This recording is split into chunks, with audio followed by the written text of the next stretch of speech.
For the period under review, Safaricom Kenya posted a service revenue growth of 4.6% year-on-year, while net income grew by 0.6%.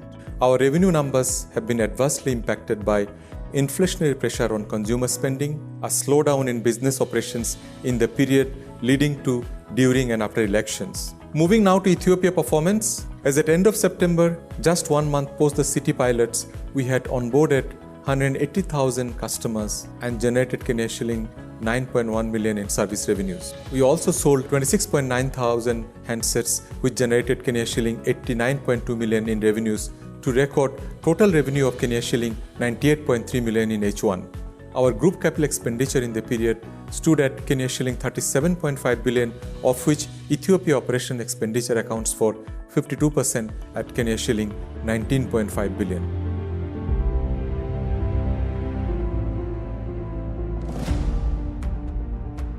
SME has always been one of the areas that we've spoken about. We are about empowering, of course we have been a consumer business, but we are also about empowering small businesses to do what they need to do. And today, actually the SME side, the business side, is what is not talked about. And it's where M-Pesa, and actually our system, is mostly used. So the areas you are talking about are core to what we want to do. In fact, next year we want to say, what is the SME in a box solution that has an ICT, a connectivity solution, a fintech solution, and a solution that allows SMEs to learn about their business. So exactly what you are talking about.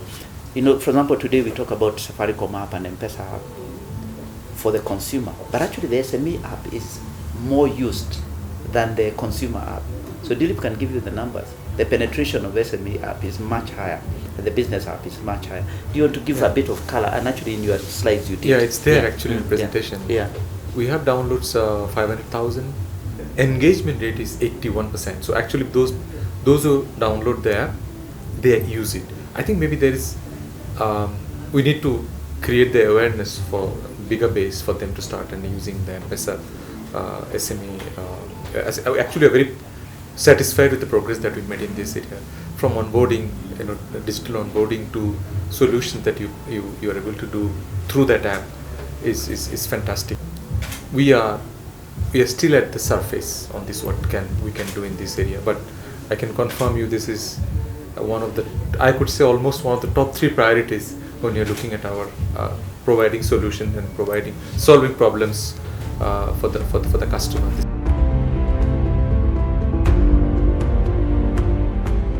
The bigger, in fact, M-Pesa, you can do transactions in many of these countries even today. We can provide you which countries you can do. And by the way, M-Pesa, you will not be able to top up when you are out of country. You can do transactions anywhere in the world, even today, if you have M-Pesa. So, but what you're talking about, I think, is on the commerce side, right? And how do you enable commerce? That's a big opportunity. Yeah. It is available, but in terms of penetration, I think is still small. One of the areas that we are looking at is the global virtual card. That enables that the SMEs or consumers to pay so much of that to the global pay. I mean, like if you're buying from Alipay, if you're buying from, I'm sure many of those use that. If you're paying for your Netflix subscription, or SMEs, they have anything that they buy, I think you can do through that virtual. And the rates are very, very competitive, including the conversion that you get on your foreign exchange. You'll also see that it's very, very competitive compared to others where you pay probably higher.